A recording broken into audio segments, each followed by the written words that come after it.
ordained Sangha has just spent, I don't know, a few hours rehearsing the ceremonies to end our Varsa retreat.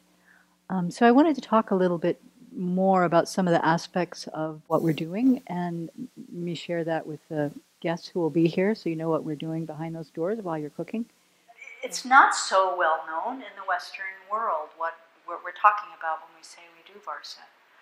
At the time of the Buddha, he prescribed that there were three important functions or activities that a fully ordained Sangha must do to make it a fully functioning Sangha. And when those three activities are done, then you can say that the land is a central land. You can say that the Dharma is being thoroughly practiced there. So no matter how many Dharma centers there are in the country, in the world, when there is a Sangha, a fully ordained Sangha, who is practicing these three rites or rituals, then, according to the way the Buddha laid things out, that's really when the Dharma is taking root and being practiced and held. So those three are our fortnightly posada, and I'll explain these terms as we go back, the Varsa, and then the Pravarana. So the posada is the fortnightly confession and restoration of our precepts or our ethical restraints. And we've been doing this now for about 5.5, 6 years, where every 2 weeks, full moon and new moon, the Sangha comes together. We examine our own minds before we come together. How has my behavior been in regard to the precepts that I hold? For the Bhikshunis, we hold 348 precepts, so it's a lot of things to measure our minds against. And then we come together, we confess, we talk about it if we need to, and then we do a ceremony that purifies those precepts for us. So it keeps, and purifies our transgressions and restores our precepts. So it keeps us mindful to be able to come together every 2 weeks and really think about how am I training in these precepts that I want to abide by. Why? Because they help to purify my mind, they help to generate merit, and they help to guide me towards my aspiration for liberation and then full awakening. The second one then is the Varsa, or the well-known perhaps as the Rains Retreat, which is a 3-month period of time where the Sangha stays put. In the Buddha's time, the monks, although not the nuns, but the monks did wander far and wide. But during in India, during the rainy season, there are little bugs and things all over the place, and it's not so conducive for wandering. And so the Buddha, through some other influences, decided to bring the Sangha together. And the purpose is to really focus on your practice. And the goal is to have harmony. So where we live, we have a very busy summer season, but the Snows Retreat is a time to really go inside. And the Buddha also made provision for the Snows Retreat that 3 months in the winter could also be done as a Varsa. So we're within that guideline, okay? And one of the ways we maintain harmony during that Varsa period is that we do not give one another feedback. To the best of our ability, we just let people do what they do. And that does maintain harmony if we're not correcting each other in our behavior. The end of that Varsa, however, is the Pravarana. And that's the third rite that the Buddha prescribed for a fully ordained, fully functioning Sangha. And that's what we were rehearsing today, is the Pravarana ceremony. And that's what I want to talk about. Pravarana has a few translations. It's a Sanskrit word. In our context, it means to invite, is one translation. Implied to invite others to give feedback. The translation that we're working with right now is as going along with others' wishes. Pravarana means to go along with others' wishes. The Chinese Buddhism Encyclopedia translates the word pravarana as the fulfillment of a wish. So that can go both ways. The fulfillment of a wish in terms of going along with others' wishes, meaning, looking for feedback and guidance in terms of my behavior and how it harmonizes with the Sangha and with the precepts that we've taken. But it can also mean the fulfillment of my own wish for aspiration and liberation. That's a personal interpretation. I didn't pull that out of the books, but that's the way it struck me immediately. Because why are we taking these precepts to begin with? We've taken our monastic precepts, or we've taken our lay precepts if people have them, because we know that we are ill with the sickness of samsara. The disease of ignorance and craving, attachment, has overtaken us. And somehow we got the right diagnosis. We met the Buddha, the doctor. We were diagnosed. Somehow we agreed that we might want to take the medicine, Dharma, and we relied on the realized Sangha and also the teachers to guide us as the nurses and the support and the encouragement. So in some ways, as a monastic, we've decided that we're not going to take the short cure. We're going to really get rid of this disease as fast and as well as we possibly can. And those precepts help guide us against our ignorance, our anger, our attachment. They help us, come from the inside to look at behaviors and ways of thinking that counteract those poisons that are really the disease of samsara that keeps things rolling and rolling and rolling and rolling. So, because we're not messing around with our health, our mental health, our possibilities for liberation, then we're going to take this medicine and we're going to take it well. And we don't always know how well we're doing as we're taking our medicine. So this is from the introduction that Venerable Tarpa read this morning. I think it's so succinctly said. Although 90 days of Dharma practice, which is the Varsa length, 90 days, it restrains the body and mind. We know that we're paying attention to our behavior and our speech. Most people are confused regarding their own motivations and behavior. We can't see ourselves very well. This is just true. Anybody disagree with that? No. We don't see ourselves very well, and so we're unable to see our faults. I mean, we may get better. That's what we're trying to practice to do, is to see our own faults. But, there's many, many ways to disguise those inside ourselves. And we can also, personally, we can see some of our faults as virtues. So it takes some external reflection in order to actually see ourselves clearly. So, as the introduction says, those who are sensible value instruction from a pure Sangha that cultivates compassion and wisdom. They invite the Sangha to bring up their faults. Why?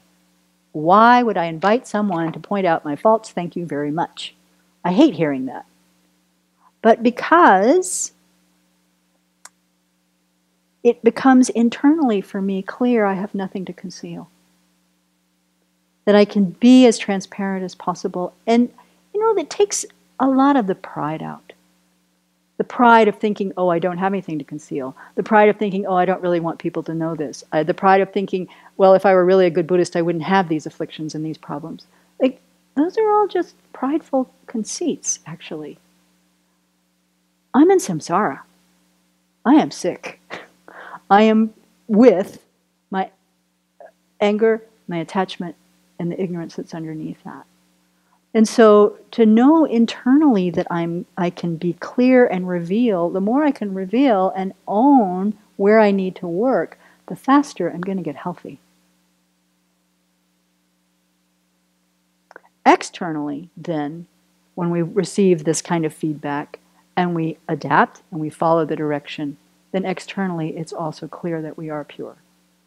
And so again, I'm interpreting, but that means that because we wear these robes, we have a certain kind of responsibility. We live on the kindness of others. We are completely supported by people's faith, actually. Whether they're Buddhist or not, the offerings that we live on come from people's good wishes and kind hearts and their wish for there to be some place where wisdom and compassion can grow. And so, to accept that, I have a responsibility, in a way, to do my best, not to be perfect, I'm not, but to work within the framework the Buddha has given us to try to overcome the illness, to the best of my ability in the timing that is right for me. Okay, so there's a discourse in the numerical discourses. I never say this right. The Anguttara Nikaya. There is a little section where the Buddha Sariputra is talking about both how to give and receive feedback. which is a nice little sutra to know about. In it, Venerable Sariputra addresses the monastics and he says, "Friends, a monastic who wishes to admonish another should first establish 5 things in himself or herself." What 5? She should consider, I will speak at a proper time, not an improper time. 2, I will speak truthfully, not falsely. 3, I will speak gently, not harshly. 4, I will speak in a beneficial way, not a harmful way. 5, I will speak with a mind of loving kindness, not while harboring hatred. A monastic who wishes to admonish another should first establish these 5 things. So we've talked about this as a Sangha. I think we have this aspiration that when we're giving feedback to stop and think, where am I coming from? What's my motivation? Is my observation accurate? Is this the right timing? Am I the right person to be giving this feedback? As Venerable Tarpa mentioned, can I speak gently? Which, as Venerable Children will point out, speaking gently does not always mean being sweet, but speaking appropriate to the need and the time at the moment. Can I be clear about that? But with a mind of loving kindness, that my intent is to benefit. So that's the framework within which we give feedback, especially during the Pravarana time. There's also a paragraph on how we receive feedback. And I think this is the one that we really need to hold in our minds. Friends, a person who is admonished should be established in 2 things, in truth and non-anger. He or she should reflect, if others should admonish me, whether at a proper time or an improper time, whether it is true or whether it is false, whether it is gentle or whether it is harsh, whether it is beneficial or done in a harmful way, whether it was done with a mind of loving kindness or while harboring hatred, I should still be established in 2 things, in truth and non-anger. That is hard to do. The Buddha did not say that this would be an easy thing to do. But to establish ourselves in truth and non-anger. There's a little bit more to the paragraph, but I know when in the early days, we haven't talked about this very much, but in the early days it was a very strong part of our training when we got feedback from Venerable Children and also from each other. The training was to simply put our hands together and say, thank you. How much we argued? A lot. How much we defended ourselves? A lot. How much we still defend ourselves? Probably a lot. I hope we're arguing less. I'm pretty sure we are. Just to know that this is a difficult thing to do. But in reality, what we're aspiring for is to be able to receive feedback, whether it's given with all the loving kindness guidelines or not, to be able to accept it with a grateful yes. As Venerable Tarpa again pointed out this morning, that doesn't necessarily mean that we're agreeing, saying, yes, I did that. It's just a yes. Okay? The paragraph goes on. If I know there is such a quality in me that has been observed, I can say, yes, it exists. There is this quality in me. If I know there is no such quality in me, I can say, it doesn't exist. This quality isn't found in me. And that may bring about a nonviolent communication conversation. But boy, it's a mind to really aspire for as we work together in our our so-called rock tumbler here in the monastic community, and this is for anyone who's here, that our responsibility really as Dharma students together is to help one another along the path.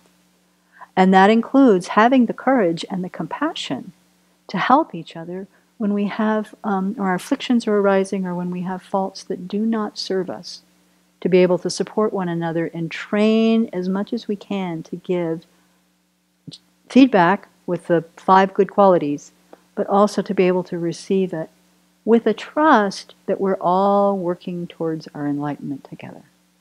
And that's why we're here. So that's the underlying mode of what happens with our pravarana. And so as we go through these ceremonies in the next couple of days, we reveal as much as we can reveal.